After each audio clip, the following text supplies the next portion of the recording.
Good morning, students. Today we will discuss chapter 5th, Contemporary South Asia. Contemporary South Asia. Contemporary South Asia, my dear students, South Asia word है जो signify कर रहा है 7 countries को, यानी इसके अंदर 7 देश होंगे जिसके बारे में हम बात करेंगे इस चैप्टर के अंदर. South Asia consist 7 member country.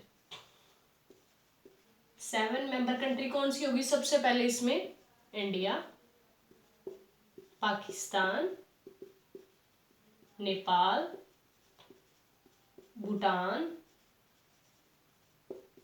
Sri Lanka, Maldives,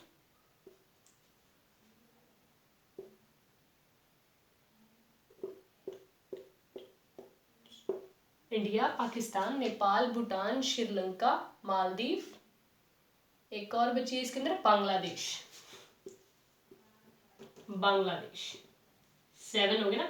तो साउथ एशिया वर्ड है जो इन 7 मेंबर कंट्रीज को सिग्निफाइज कर रहा है कि इन 7 कंट्रीज के अंदर इस चैप्टर में पढ़ेंगे कि मिलिट्री रूल रहा या डेमोक्रेसी रही, या इंडिया के पाकिस्तान के साथ कैसे रिलेशन थे पूछे जा सकते हैं, इंडिया नेपाल के साथ कैसे थे, श्रीलंका के साथ कैसे थे, बांग्लादेश के साथ कैसे थे. तो मेनली आप इस चैप्टर में ये 7 कंट्रीज हैं उनके बारे में पढ़ेंगे. सबसे पहले आज हम उठाते हैं पाकिस्तान, कि पाकिस्तान में मिलिट्री वर्सेस डेमोक्रेसी, यानी कि कब मिलिट्री रहा कब डेमोक्रेसी, दोनों रहे हमें पता है, लेकिन कब कौन सा रहा उसके बारे में हम पूरा स्टडी करेंगे पाकिस्तान में.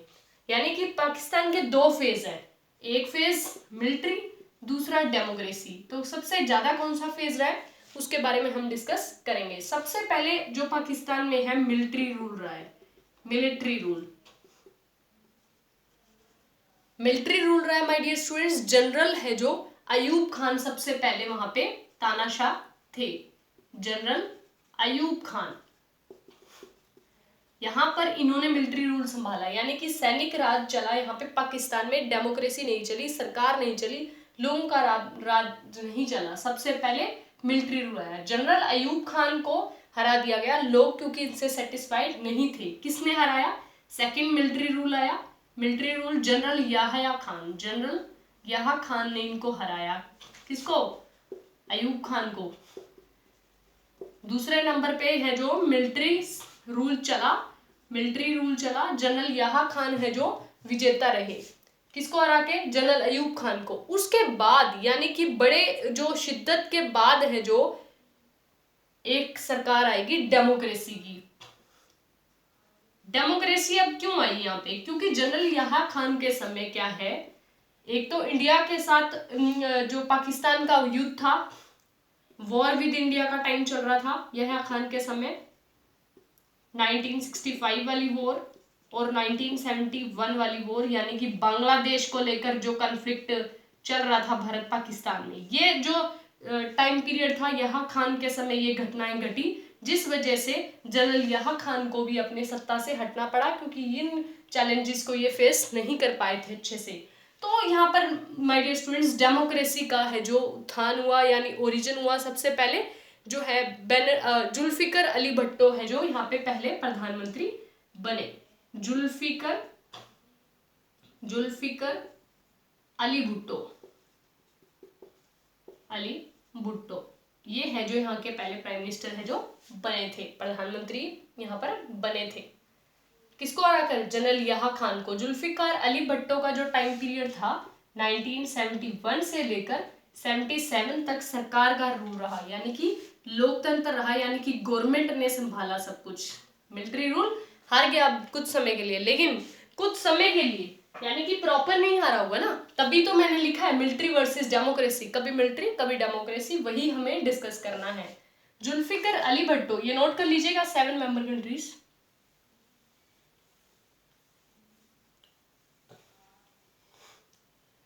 जुल्फिकर अली भुट्टो, इनका टाइम रहा 1971 से लेकर 77 तक, 1971 से लेकर 1977 तक इनका रूल रहा. अब आएगा my dear student military rule. Zia ul Haq, फिर से मिलिट्री रूल आ जाएगा, जिया उल हक। यानी एक बार फिर से किसके बाद, जुल्फिकार अली भट्टो के बाद फिर से तीसरे 1, 2 और तीसरे नंबर पे डेमोक्रेसी थी, चौथे नंबर पे फिर से मिलिट्री रूल आ जाएगा जिया उल हक के टाइम पीरियड से लेकर। ये यहाँ पे कम से कम लंबे समय तक रहा, 70 से लेकर 1977 से लेकर 1988, लगभग 10 साल तक माय डियर स्टूडेंट्स रहा। फिर दोबारा डेमोक्रेसी आएगी, फिर दोबारा डेमोक्रेसी का उत्थान आएगा इसके बाद, क्योंकि सत्ता है जो इस सैनिक रूल से जो जनता है वो पूरी तरीके से निराश हो गई है, तो वो चाहती है कि डेमोक्रेसी आए। तो यहाँ पे बैनर्जी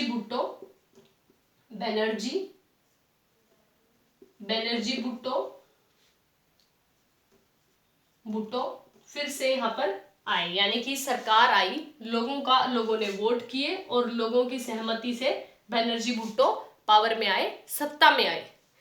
ये कम से कम 1988 तक यहाँ पे चला था, 88 से लेकर 89 तक, यानी कि 1 साल का राज चला होगा सरकार का। उसके बाद फिर एक मिलिट्री रूल फिर से आएगा। अब मिलिट्री है जो रूल जनरल परवेज मुशर्रफ के राज में फिर से आ गई military general Parvez Musharraf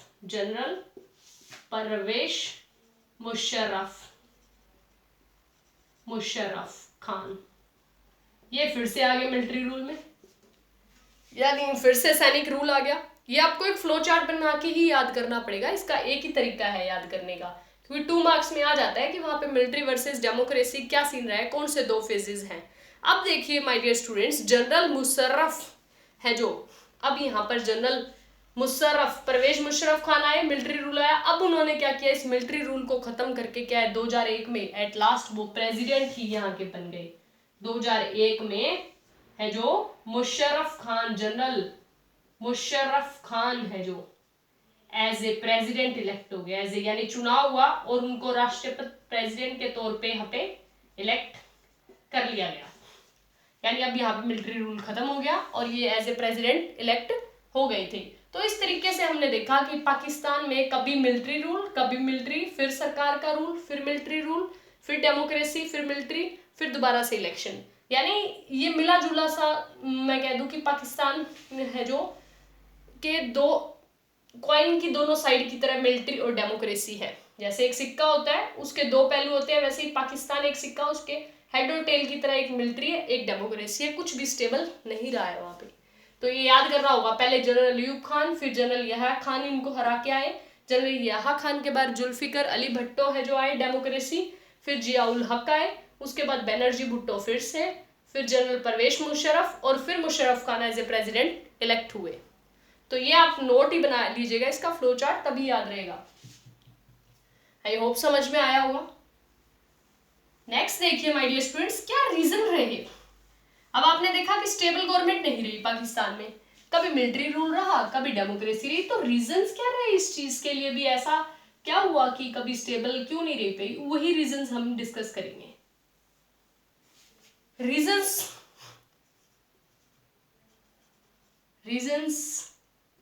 behind the instability of Pakistan government, यानी कि क्या रीजंस रहे अनस्टेबिलिटी के, पाकिस्तान सरकार के अस्थिर होने के पीछे क्या रीजन रहे हमारे, वो डिस्कस करेंगे हम। सबसे पहले रीजन इसका माय डियर स्टूडेंट खुद एक मिलिट्री रूल, यानी कि पाकिस्तान में जो आतंकवाद है वो रहा, ग्लोबल इस्लामिक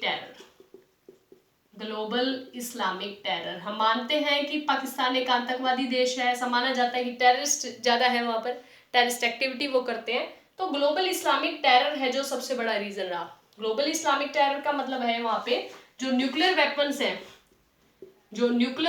हैं जो वहां पे परमाणु हथियार या परमाणु न्यूक्लियर बॉम्ब्स हैं जो वहां पे, वहां के लोगों का मानना है कि वहां पर ये न्यूक्लियर बॉम्ब्स की प्रोटेक्शन करनी है तो कौन कर सकती है, मिलिट्री कर सकती है, गवर्नमेंट नहीं कर सकती। आम जनता कहते हैं वहां बस की बात नहीं है कि न्यूक्लियर बॉम्ब्स की प्रोटेक्शन करना। तो उनका कहना है कि अनस्टेबिलिटी का गवर्नमेंट का एक ही रीजन है कि न्यूक्लियर बॉम्ब्स की प्रोटेक्शन के लिए मिलिट्री का रहना जरूरी है।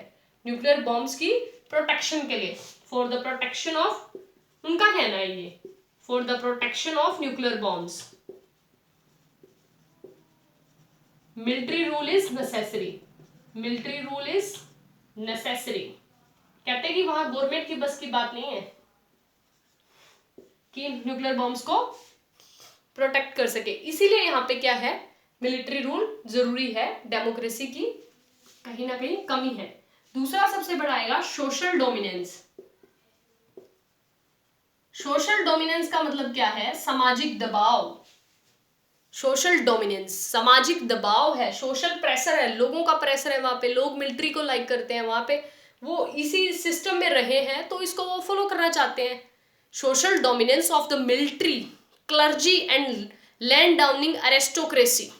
Aristocracy my dear students, aristocracy की वहां पर एक ही एरिस्टोक्रेसी, एरिस्टोक्रेसी